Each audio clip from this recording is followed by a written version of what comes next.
ইব্রাহিম আলাইহিস সালাতু ওয়াস সালাম ওই নবী জিনার থেকে আল্লাহ পাক রব্বুল আলামিন অনেক বেশি পরীক্ষা নিয়েছিলেন। সবচেয়ে দুইটা পরীক্ষা বেশি নিয়েছিলেন, একটা হচ্ছে জানের পরীক্ষা আর একটা হচ্ছে সন্তানের পরীক্ষা। জানের পরীক্ষা হচ্ছে যখন নমরুদ যখন অগ্নিকুণ্ডের মধ্যে নিক্ষেপ করছিল, ইব্রাহিমকে নিক্ষেপ করেছিল, জিবরিল আমিন আসলেন, ইব্রাহিমকে বললেন, হে আল্লাহর নবী ইব্রাহিম, আমি কি আপনাকে সাহায্য করতে পারি? তখন ইব্রাহিম আলাইহিস সালাম বলেছিলেন, না, আমার তো একজন খালেক আছে যে আল্লাহর জন্য আমি আজ ইব্রাহিমের অগ্নিকুণ্ডের মধ্যে নিক্ষেপ হয়েছে। সঙ্গে সঙ্গে আল্লাহ পাক রব্বুল আলামিন সেই আগুনের কুণ্ডলীকে ফুলের বাগান বানিয়ে দিয়েছেন। আল্লাহ পাক রব্বুল আলামিন বলেছেন, ইয়া নারু কুনি বারদাম ওয়া সালামুন আলা ইব্রাহিম, হে আগুন তুমি আমার ইব্রাহিম খলিলের জন্য ফুলের একটা বাগান হয়ে যাও। সুবহানাল্লাহ।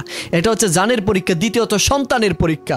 পৃথিবীর জমিন একজন বাবার সবচেয়ে প্রিয় সবচেয়ে মহব্বতের জায়গা হচ্ছে সন্তান, আর সেই সন্তান ইসমাইল জবিহুল্লাহকে কোরবানি দেওয়ার মাধ্যমে আল্লাহ পাক রব্বুল আলামিন ইব্রাহিম থেকে পরীক্ষা নিয়েছিলেন। কিন্তু ইব্রাহিম আলাইহিস সালাতু ওয়াস সালাম দুইটা পরীক্ষায় সফল